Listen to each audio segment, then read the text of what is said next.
all I wanted to do was make it. Then I got a contract in Japan. I got to Japan, and all I wanted to do was go to WWE. Then I missed Japan. Then when I was in WWE, I was just fighting for a spot, fighting for this, fighting for that. I didn't want to be in WWE anymore. Then I got fired from WWE, and all I wanted was to be back in WWE. Then I got to WWE, and I didn't want to be there either anymore. So it was like constantly. And when I look back, though, I wish I just would have really continued wanting more like always, but I wish I would have enjoyed every single moment. I'd rather be sidelined trying to achieve greatness than watch greatness achieved and it only set on the sideline. Now introducing your host, Jacob Emery.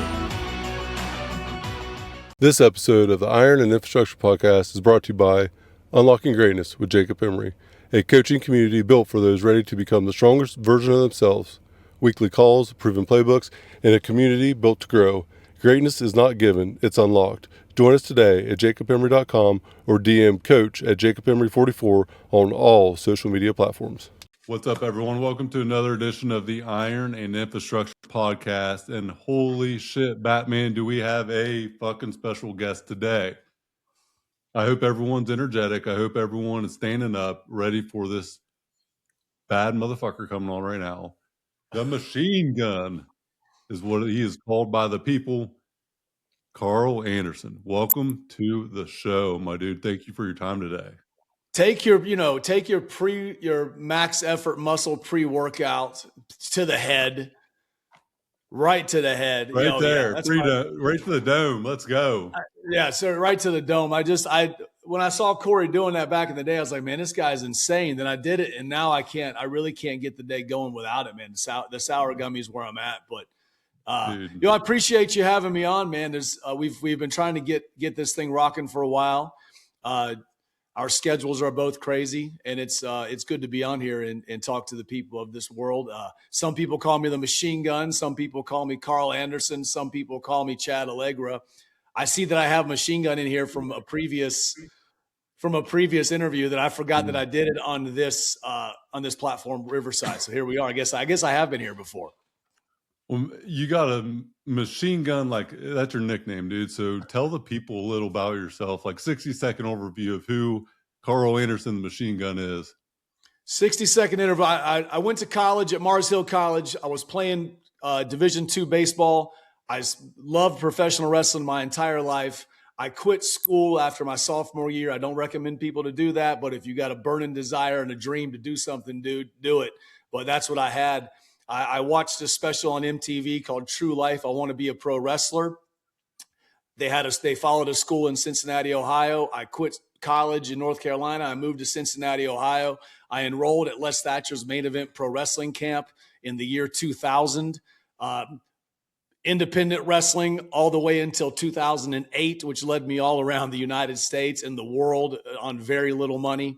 2008, I got hired by New Japan Pro Wrestling, where I became the machine gun Karl Anderson, and that was, quote, unquote, my big break. I spent 8 years in New Japan Pro Wrestling. In 2016, the WWE came calling. I went to the WWE for 4 years. 2020, COVID hit. I got released unceremoniously from the WWE. I immediately signed a deal with Impact Wrestling, which is now known as TNA, Total Nonstop Action Wrestling, for 2 years, where I did AEW, a return to New Japan. And then we made so much noise in 2 years that WWE called back again, and we returned in 2022, where we did 2.5 years there. And we're unceremoniously released again, but it was for the better. And here we are now, free and live. And, I don't know if that was 60 seconds, but that was a pretty good, quick overview. Man, that was quick. There's a lot to unpack here, dude. So big breakthroughs in Japan. Talk about that. So you aren't just known locally to the United States. You are known worldwide. And I would say maybe even had a big footprint in Japan that really kind of kickstarted the rest of it. Is that a fair statement? Yeah, for sure, man. When I was 5 years old, I saw the Nature Boy Ric Flair on TV. My dad put it on. on TBS, 6:05 p.m. and on a Saturday, and I was like, dude, what is this? You know, and he took me. I fell in love, man. He took me and watched me. I watched Abdullah the Butcher versus Dusty Rhodes at an armory in North Carolina, and I was obsessed with pro wrestling. I couldn't handle it. The Rock and Roll Express, the Midnight Express, Lex Luger, Nature Boy Ric Flair, Sting, you know, and as I just became more obsessed with the NWO and The Rock and Stone Cold Steve Austin as I got into high school, and, you know, and then I got into the business, and then I found out that all of my favorites, or a lot of my favorites that I watched as a kid, had started in Japan. And then so then I find this whole other world of professional wrestling. People just think, you know, all they remember is WCW, WWE, TNA, or now there's AEW in America. Man, there's this whole other world called, you know, in Japan, where it's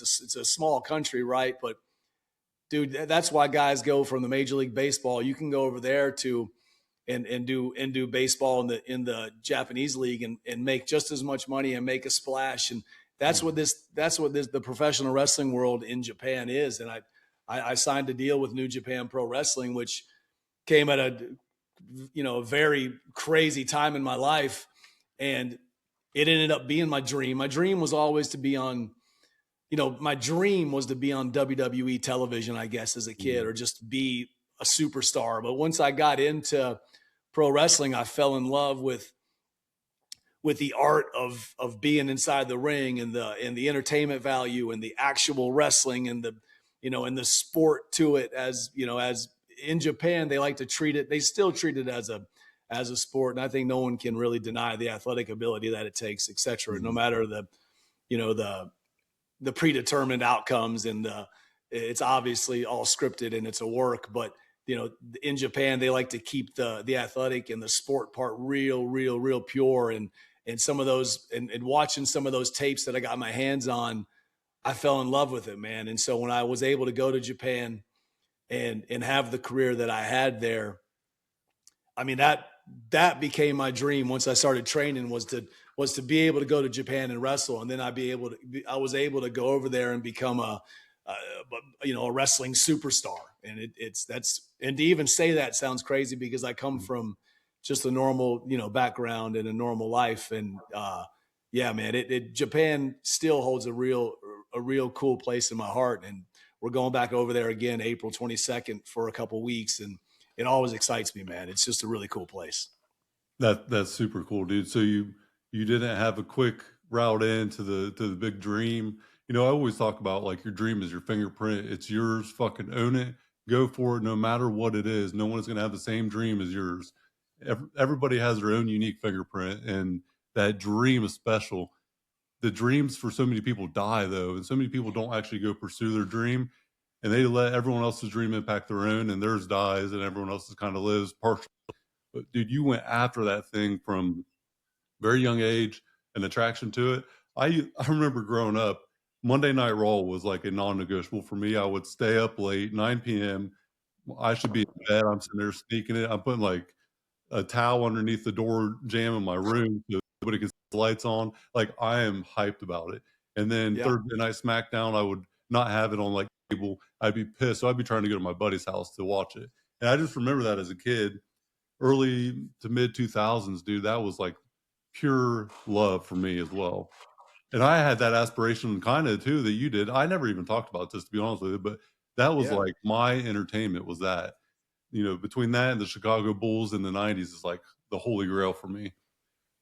The athletic ability, talk about scripts and outcomes predetermined.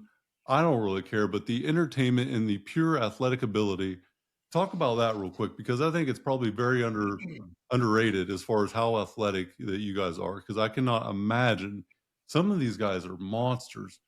Your tag team partner is a monster. He is massive, dude. So talk about the athletic ability and how underrated that probably is overall.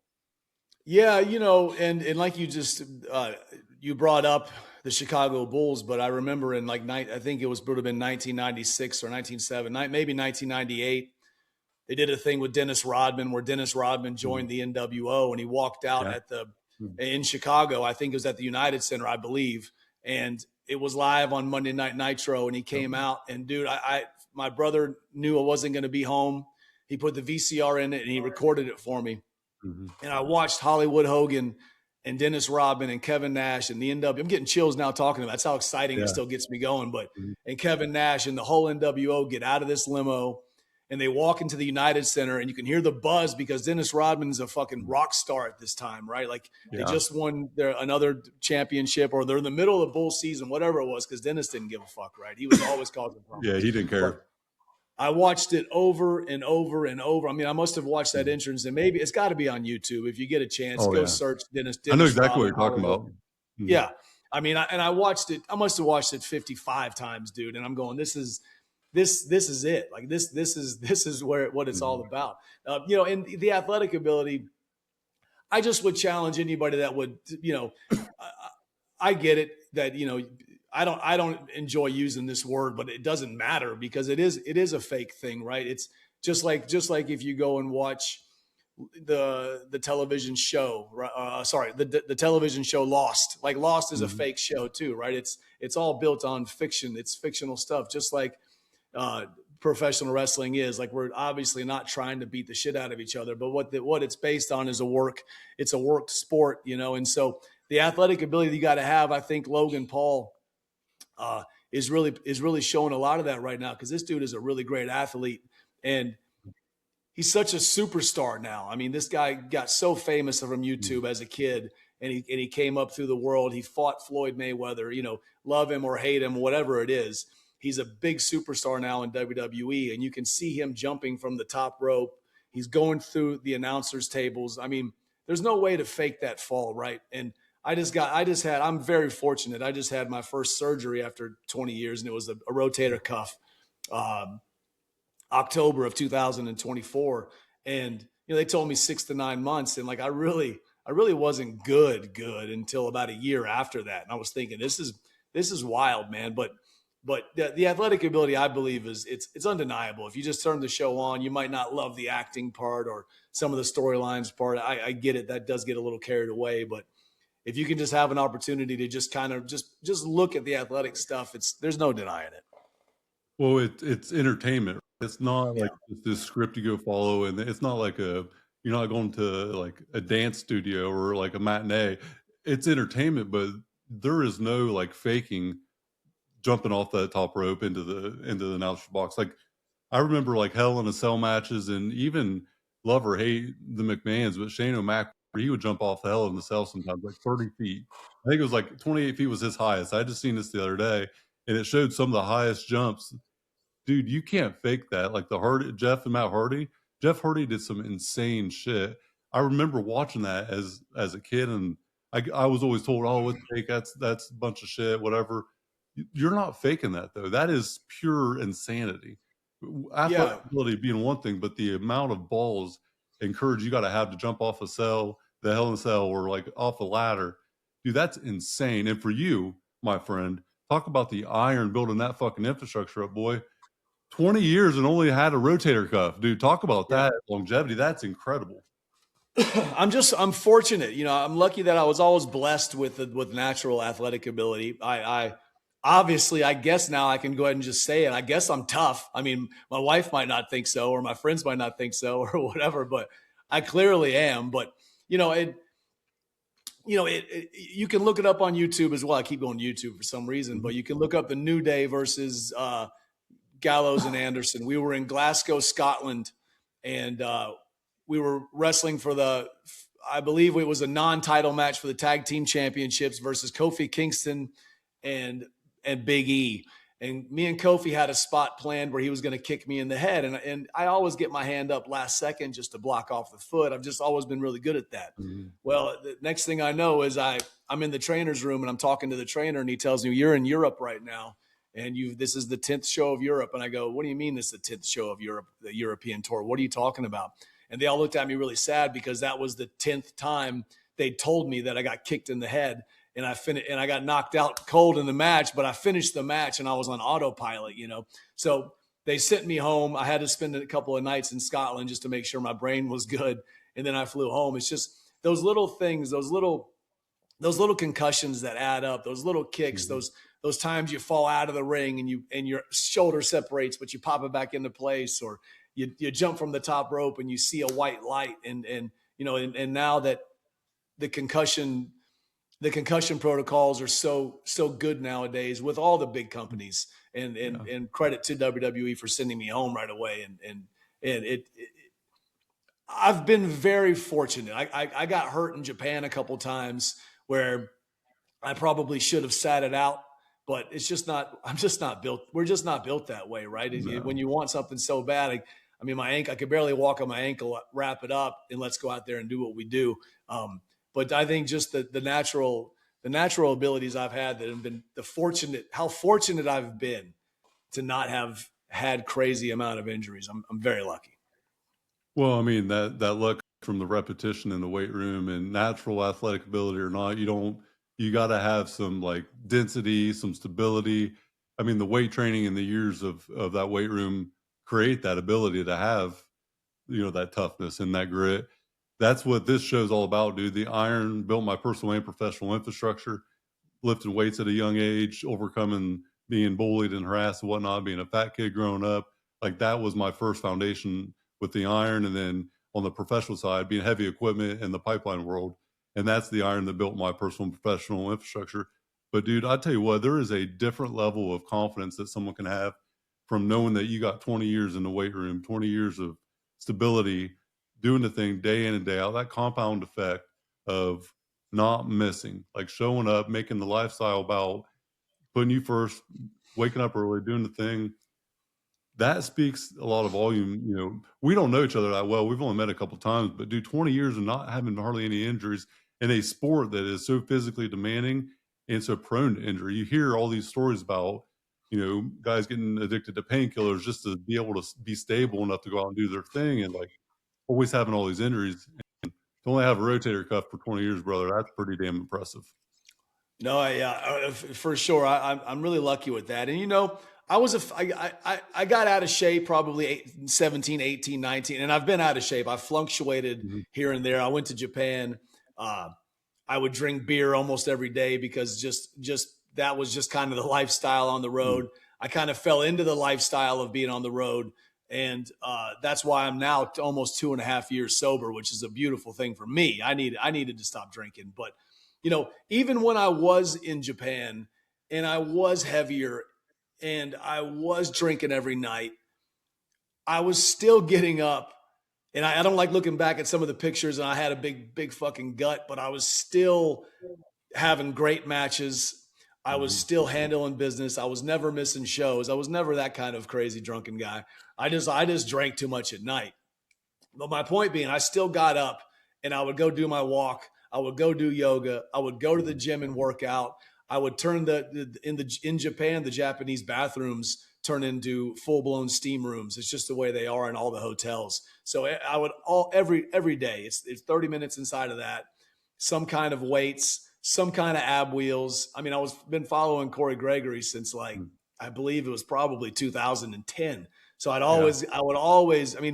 haven't always had abs, but I've always done ab wheels. So every time I got lean like I am now, they're able to pop out. And so, dude, I started working out probably in the 8th grade, man. So, I think all of that obviously compounds into keeping a healthy lifestyle and keeping myself from breaking down. And I still have so many more things I want to do now. And this past year, being away from the WWE, we're doing 2 and 3 shows a weekend. Like this weekend, Friday, I go to Tijuana, Mexico, where we're wrestling for the Crash Lucha Libre, where there's going to be 5,000 people.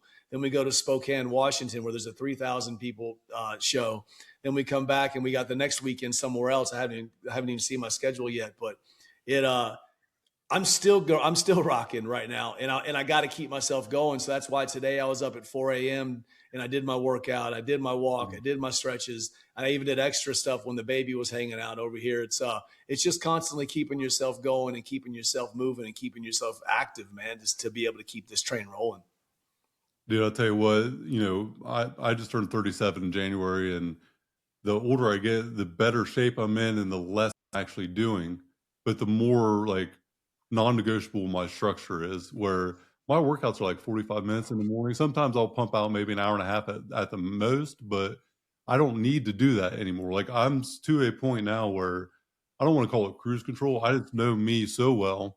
I know exactly what I need to do to get through and progress. So I'm doing the least amount of work for the most amount of progression, but I'm not going past that red line because it's not about that intensity anymore. I'm a fairly intense person by nature, but it's about long-term consistency for me. And I've been doing it a long time. And it's the best thing I ever did was realize a couple years ago, I went into a powerlifting meet and like I wanted to bench 450. That was kind of my thing. And I've done 435 is my best yet. But I've done a 500-pound floor press. I trained at Westside for 3-4 years. So I've done some pretty I've been in that elite environment for a while. But I know right now is not that season. My business life is pretty chaotic. I got a heavy weight there. Sometimes your competition just is a little bit different than what you had originally. My physical pursuit, though, is to keep my mental game strengthened and to get through with resiliency what I'm going through outside of that. Sometimes your competition and what a win is, you just have to redefine it. My competition isn't powerlifting me or a bodybuilding show right now. It's kicking ass in business. And understanding you can't do it all. You got to focus on that one thing. And the freedom part that you're talking about with what you're doing right now, I fucking love it, dude. That's what it's all about. We sacrifice so much for so long to get freedom, but the freedom ends up becoming our sacrifice. Talk about the freedom part for you, the 2 years of being sober. Congratulations, by the way. Shout out to that. That's awesome. Yeah. Is this all coming freedom, sobriety? You mentioned a kid. Talk about the last couple of years and what kind of transpired for you. Yeah, dude, and freedom is it's so true too, because isn't that the dream though, to be able to, everybody wants money. I want $100 million. I want $25 million. I want this, I want that, dude. I just want to be free to go do what I want to do when I want to do it, and be able to do it how I want to do it, and not have to be told that I can do this or do that. I mean, and that's what working so hard for. Yeah, that's what you work so hard for. Is that freedom. I have 5 kids now. Right? I have five boys, 5 sons, all with my wife, and they're 15, 14, 11, 7, and 2, and so they see dad, they see dad in the gym. This is my gym here now. I got my gym / office. And so they know how important it is to keep it tight and keep moving and keep doing what I'm supposed to do. They know how hard it is. They've seen me go through leaving the house for 2 weeks, for 3 weeks. Then they see me come home and they see me get right into the gym. They see me be fired. They've seen me have to regain my composure. They've seen me where I haven't been at my best when I have been hungover, and they knew that I was hungover. And it was those kind of things where I was like, fuck, but I'm happy that they were able to see that, because then they see the battle back and they realize that, dad isn't a loser, right? He might have messed up here, but look, my dad got fired because, unlike a lot of people, they can just Google their dad and it can say, hey, look, Karl Anderson and Luke Gallows released in April of 2020. Luke Gallows and Karl Anderson rehired or brought back to this awesome, amazing reaction in 2022 at the Barclays Center, which is something you dream of. And then they can also go and see that Luke Gallows and Karl Anderson were fired in 2022. So they've seen dad go up and down, but then they see dad keep fighting and keep doing and keep going for what he goes for, because I have different kinds of dreams now. I have dreams of continuing wrestling. Of course, I love pro wrestling. I continue to dream that, but I also have different dreams of getting into radio. We've been talking to a lot of awesome things now. There's Sirius Radio that has a 24/7 pro wrestling channel. I mean, there's so many different avenues that you can keep shooting for and keep aspiring for, man, that there's so much cool stuff out there in the world that you can never let yourself feel too comfortable, even though you want the freedom, but then you want to keep pushing, in my opinion. So, dude, I love it because I call it destination disease. So if I enjoy the journey, don't have destination disease. we have all accomplished things that we said would make us happy. 100 million, 25 million. You put this tangible thing right there, you go get it, and then you think that's what it's going to take for me to have fulfillment. That's what it's going to take for me to have meaning. But as soon as you say, I need this thing to have meaning, that means today doesn't mean a thing. Like there's a gap, a discrepancy between where you're at and what meaning is. But everybody has meaning every moment of the day that they are alive. It's just knowing that here's where I want to go. This is what the journey looks like. I have to find joy in that journey, though, because at the end of it, you can probably relate to this better than anybody, but you want freedom as an outcome, but you want freedom to do what you want during that journey too. It's not just about where you end up at, it's about enjoying the process of getting it. And I know for me, my biggest accomplishment was buying R&R Pipeline at 30 years old. And I thought that was going to be the thing that made me happy, dude. And I figured out the hard way that it wasn't the accolade. It wasn't the thing that was tangible. It wasn't the ownership of the company, that the impossible purchase, this big thing that would have never been feasible for me to go accomplish. I did the thing and I felt nothing, but it was the person I became that was able to buy it. That was the win. And it took me a couple of years to figure it out after that. You know, we talk about freedom. I call it the 4 C's to free. We got to have the clock. So time to do what you want. Living life on your terms, your schedule is yours. You own it.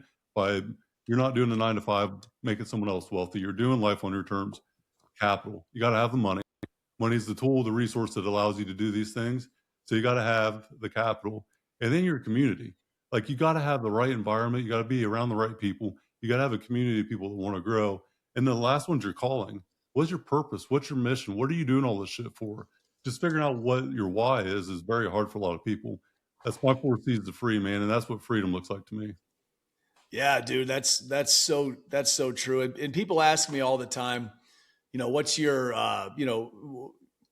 yeah, what's your best thing? What's your favorite thing that you've done? Or, what do you miss about this or that? Or do you wish you were in the WWE still, or this and that? And it's like, man, I just look back now and I wish even in 2001, 2002, 2003, 2004, when I was living in Cincinnati and I was driving a beat down Ford Explorer that was always breaking down. And I'd have to, walk in the freezing cold in Cincinnati to get gas from there and drive and walk back up. I remember those times thinking, oh man, this is terrible. This isn't going well. But dude, I just really, really wish I would have taken time like I am right now. I'm doing a lot better with it now, is just really enjoying. And I know it sounds when you're in the middle of it as a 20-year-old or a 22-year-old or a 23-year-old, dude, you just got to really enjoy the journey, man. Like, all I wanted to do was make it. Then I got a contract in Japan. I got to Japan and all I wanted to do was go to WWE. Then I missed Japan. Then when I was in WWE, I was just fighting for a spot, fighting for this, fighting for that. I didn't want to be in WWE anymore. Then I got fired from WWE, and all I wanted was to be back in WWE. Then I got to WWE, and I didn't want to be there either anymore. So it was like constantly. And when I look back, though, I wish I just would have really continued wanting more like always, but I wish I would have enjoyed every single moment. And that's kind of what probably this last year has been the most fulfilling for me, is I've just been really trying to just enjoy every moment, because for a long time I identified myself with I'm a WWE guy. Every moment I fall asleep, I'm thinking about when I get to TV on Monday, I got to fucking go talk to this writer. I got to do this, or I can't believe we got to do this shit when we get there. Then it's affecting my home life. Now I'm not present with my children when my kids they don't give a shit that I'm pissed off about what's going on at Raw or SmackDown or whatever. I wish I could have been able to just kind of sit back and unidentify myself with that a little bit. But sometimes when you're high strung brothers like we are, and we want more and more and more, it's hard to turn that thing off. But I've been doing a really good job lately of just trying to stay present. And that's, if there's any advice I can give, it's really trying to live in the moment, man. This episode of the Iron and Infrastructure Podcast is brought to you by R&R Pipeline Inc., an infrastructure company. Join our team today at rrpipelineinc.com. Dude, it's so good. I hear people talk about work-life balance, and I laugh when I hear that, because, bro, that ain't going to exist for me. I'm never going to be balanced. By definition of balance in me and what I do, it's not going to be there. But so many people don't lack balance as much as they lack the ability to focus on what they're doing and being present. And I call it intentional attention. But right now you have 100% of me. Nothing else is going on in my life right now. I'm here. I'm fully engaged. I'm in the moment. Just the ability to be all in on what you're doing, no matter what it is. It's really hard, especially in today's age where everything is instant and distractions are at all-time high. But with your family, like being present, being all there, not 1 foot in, 1 foot out, that really changes a lot, just being able to do that just a little bit, let alone all the time. No, dude, 100%. My 2-year-old usually is trying to bust in here, but like I said, we've been trying to plan this for a while, and Yeah. I have to pick and choose when I can nail these times, because then I have my own podcast and my own stuff I got to do, or my own radio here and there. And I was just throwing the soccer ball with him. He was throwing the soccer ball back and forth, my 2-year-old, and even during that time, I was thinking, all right, I got to do this over here, right? So I started to walk over here, and then my wife goes, "Hey, he just looked for you to throw the ball." And I was like, "Yeah." So I mean, just today, and I'm living. I mean, I swear I'm living as good as I can in the moment. But I'm, we're brothers that are constantly thinking ahead. We want this, we want this, we want this. I'm thinking about 5 different things that I want to do, and I stopped myself, came back, and I threw the ball with him for 15 minutes, and that was the most fulfilling part of this day. And I closed my brain. But I think just if you can just give yourself tell yourself to chill out for a second and live in live in a present moment like this right here. Like I was able to cut off everything here and sit here and give you this. Cause I mean, when I met you at Corey's thing, I was like, this guy is the guy that went for it, that, did his thing, and because your message talked to us that day. Mm-hmm. And it's like, so I have a lot of respect for what you did. And even like you said, we don't know each other well, but you can tell, and respect can always give each other respect when you see that someone's busting their ass for something. So, but truly living in the present moment is something that, if any, out of all advice, I got 2 of them. I would say, don't quit shit, go for your dreams, and live in the moment. Of course, you're always looking ahead a little bit. We're always wanting something more, but just live in the moment. That's going to forward progress you. Yeah. Well, you got to have a direction. I mean, if you're just mindlessly wandering, then you're going to end up going nowhere. And so really finding out what path you're on is very important, I think, because I know a lot of people that climb the ladder up this building to what they think is going to be a success. And then they get to the top and realize they were on the wrong fucking ladder, climbing the wrong building. So that dream, man, know what you want out of life and go get it, and just enjoy it along the way. I didn't document my life in the hardest times and the darkest days. And now, I started my podcast in 2023, and G was telling me one day, he's like, man, you just need to document your life. Whether you ever put it out or not, it doesn't matter. Just document what you're doing, because your story is fucking epic. And what I realized, everybody has a great story, but the only bad stories are the ones that are never told. You should be proud of what you've done in your life, man. And, if you're not proud of yourself, who the fuck is going to be proud of you? And when you sit back and think about it, like you said, you're going to win. The results have no option if you just don't quit. As long as you keep going, the results have no choice. By default, you will win if you just don't quit. That's all that it takes. And it's really that simple.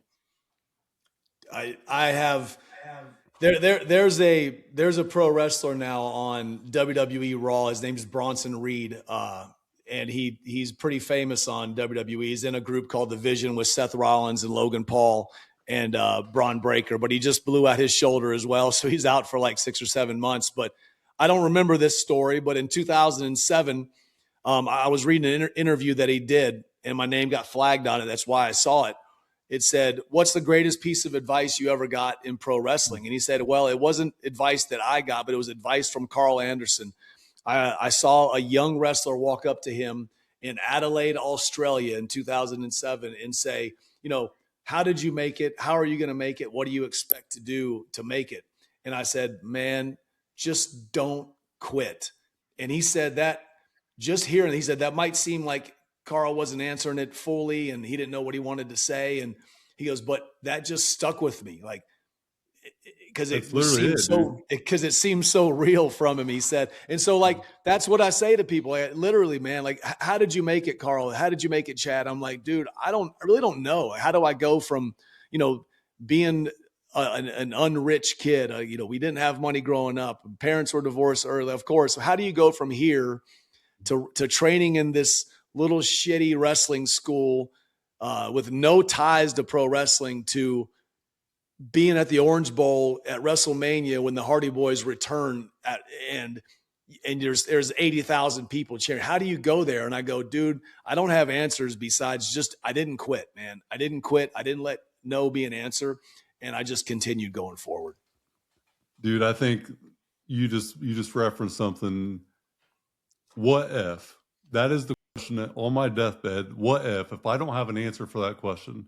What if I would have tried? What if I would have done this? What if I would have done that? What if I would have said no to that thing that got me in this bad place? What if the question is unanswered for me, what if? I'm going to be pissed at the end because I don't ever want to have to look at myself in the mirror and think, what if I would have done this? Like, I can't live with that question. So anytime that comes up and it burns me inside internally, I have this conviction, what if I got to know the answer? And whether it's the answer I want or not, it doesn't matter. I got to go for it. I got to know the answer. And I got to fucking go until, I'll put parameters around it. Like 2 podcast episodes released every week for 2 years. That was the start. No expectations of a return, but I'll do 2 episodes for 2 years straight. Every week, Monday, Friday released. And that was like my bottom line. That was it. Because it's about the commitment of time. If I don't get anything out of it for that point, then I'm good. But I got to at least do that. That's the bare minimum. Dude, it's changed my life. I'm sitting here talking to the machine gun right now on a Wednesday afternoon. Like the people I've met, the connections that I've been able to create, the stories I've heard, it's fucking life-changing, dude. It's a privilege to be able to do this. No, dude, that's exactly it. And like even now, because I've found new dreams. Like I was stuck in the airport in Atlanta on Monday. I was supposed to fly. I was supposed to be home at 9 a.m. and me and my wife were going to celebrate our anniversary.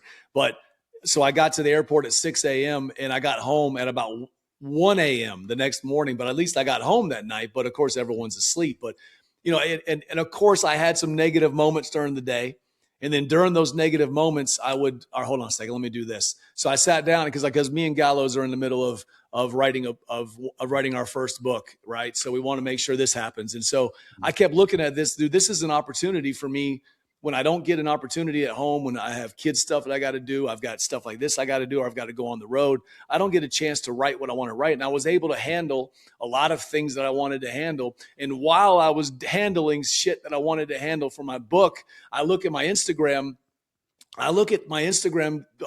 DMs, and a self-publishing book company messaged me and was excited that I'd followed them a couple of weeks ago even, and said, hey, we'd love to jump on a call with Anderson and Gallows. Are you guys looking at writing a book? I mean, that all happened, and I'm not totally into like the whole manifestation. I believe in it. I'm not saying that you shouldn't.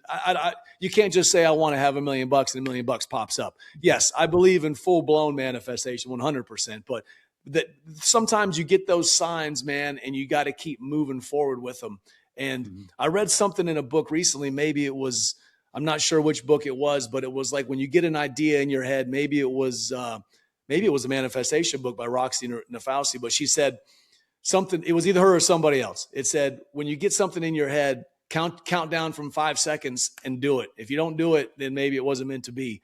And so literally, oh man, I want to, message this self-publishing book person back or not. And I went, fuck, hold on, Chad, 5, 4, 3. And I messaged her right back. Right. So we got a call in a couple of days about it. And so it's those kinds of things, Jacob, that I believe you just got to keep pushing, baby.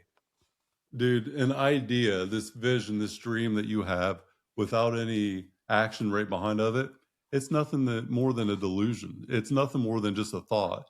I know a lot of people that are very creative and have a lot of great ideas that will never accomplish anything because they want a perfect plan and they want, that perfectionism is a real thing.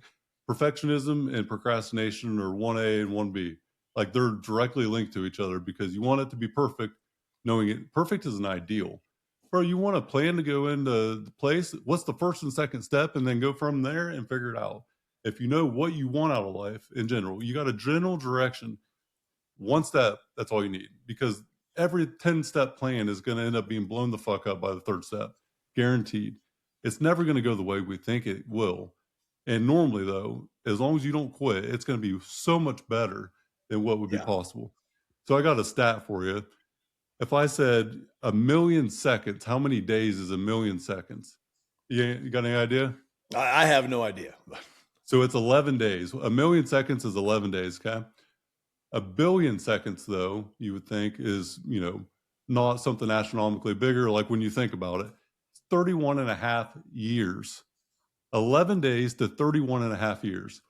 You think about the compound effect.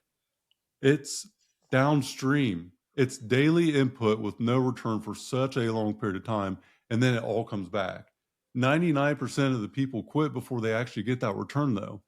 They put in all this hard work and think that they're never going to get it, and that's right when it's getting ready to happen. 3 feet from gold, Think and Grow Rich. Like, so many people get so close to it, and it's the ones like me and you that just don't fucking quit, that actually get everything we want out of life, and it actually is 10x what we could have ever dreamed because we don't quit.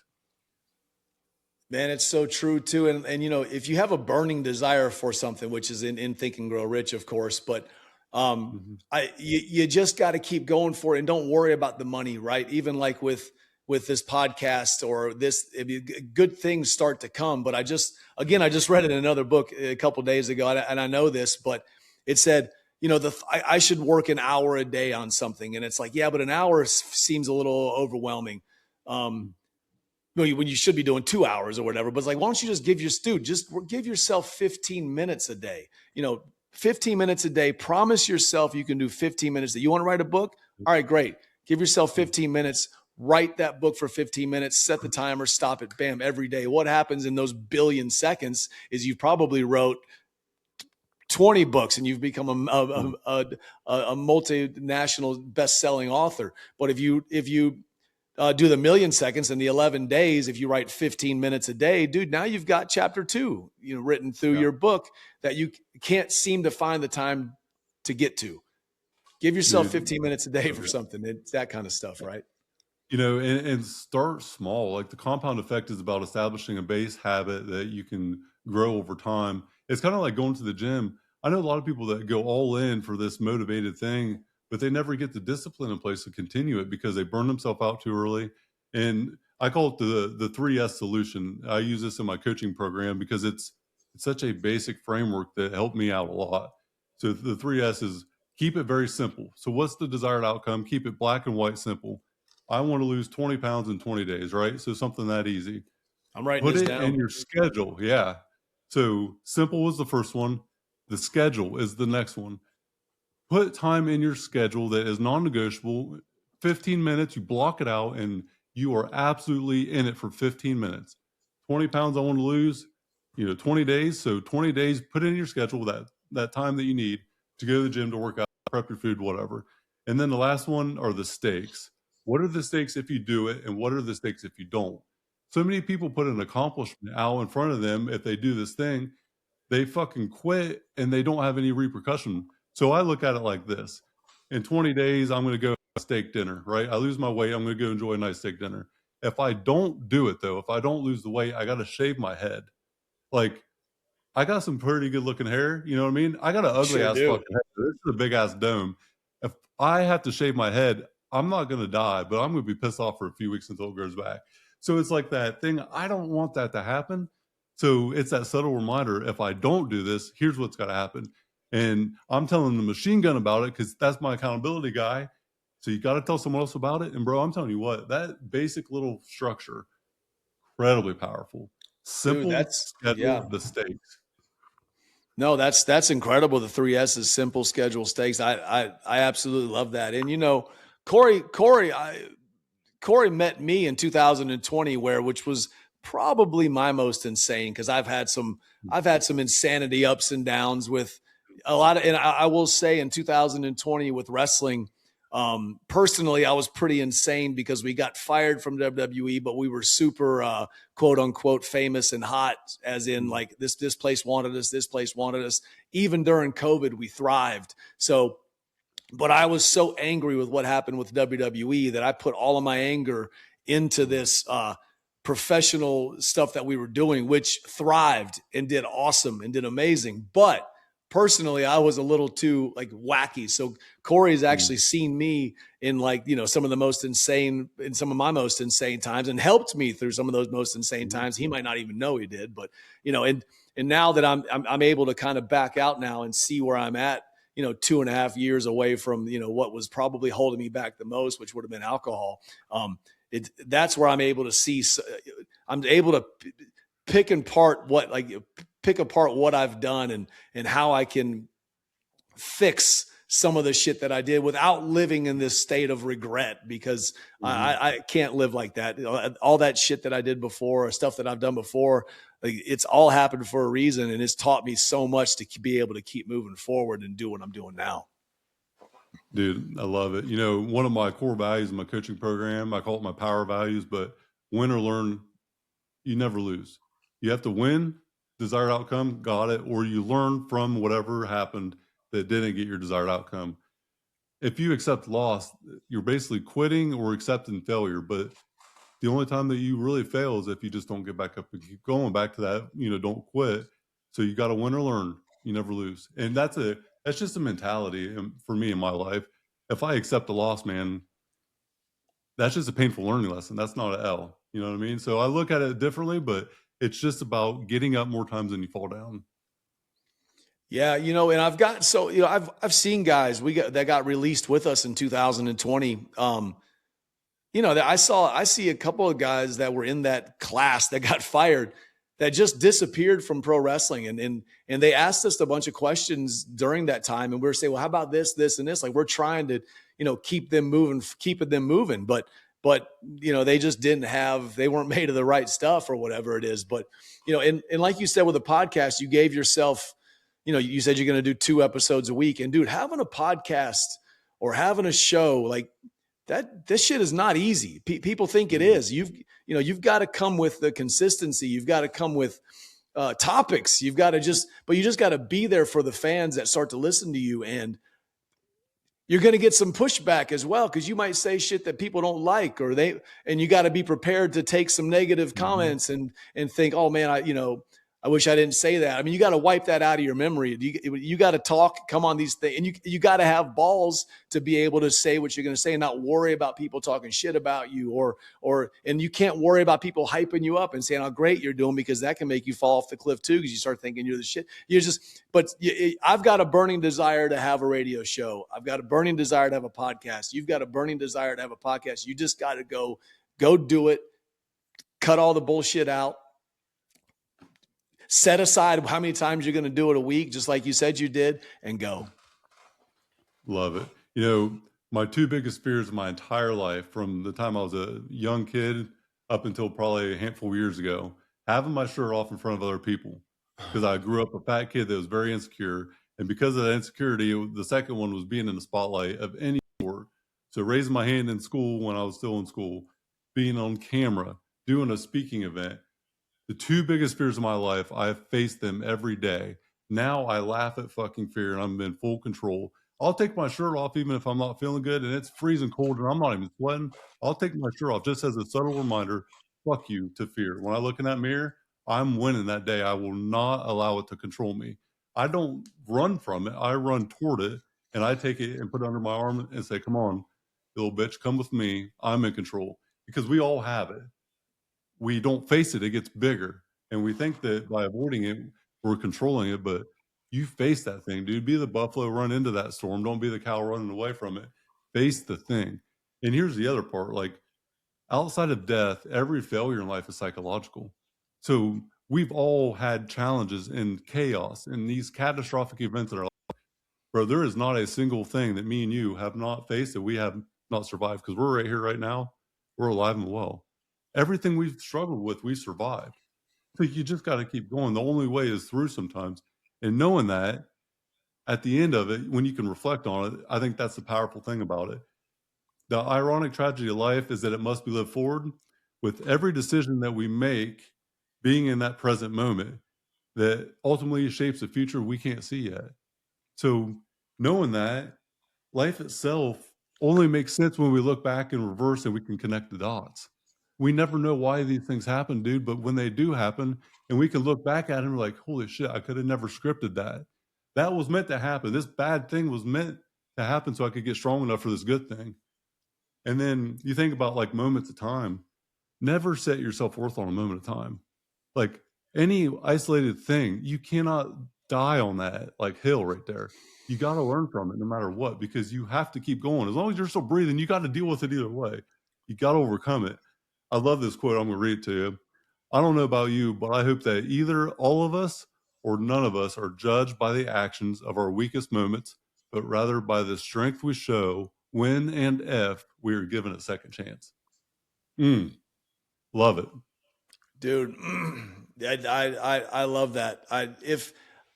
Like I said, once I was able to kind of kick out of the bullshit that I've done to my own self, which I brought upon, and like I like to blame other people a lot of times. I like to blame the WWE for pissing me off, or blame TNA, Impact Wrestling for this or for that. But once I was able to kind of go, you know what, that was you, dude. Like, you know, and now I'm happy that I had all those failures, man. I'm glad I've been released by WWE 2 times. Gallows has been released by WWE 3 times. And people are like, dude, what's it feel like to be fired by WWE? Well, I'll tell you this much.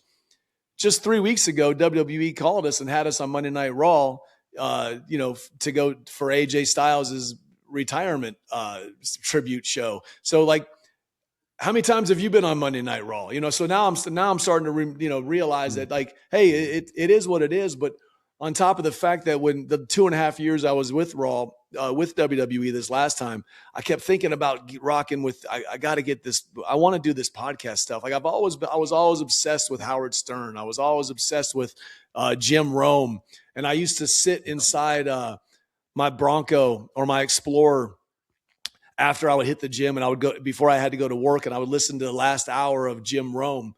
And I used to think, man, I wonder if someday, and I would practice being a guest on the Jim Rome show, you know, and who thinks that's ever going to happen? Well, and, you know, in 2018, I went into studio with Jim Rome, and, you know, and Jim Rome and I is a friend of mine that texts with frequently. It's like, you know, the thing is you get to get those, that's not, and I'm not bragging when I say that, it's just saying, when you go from here to there, it's insanity that where you can go when you can just say, I'm glad this happened because that means now that this happens. I mean, we got released in 2020, and one of the first people to message me was Jim Rome, you know, and another person to message me is Randy Orton, Roman Reigns, Stone Cold Steve Austin. And like, they're all like, if you didn't leave some kind of mark on these guys, no one's messaging you, making sure you're good. And it's like, you know what?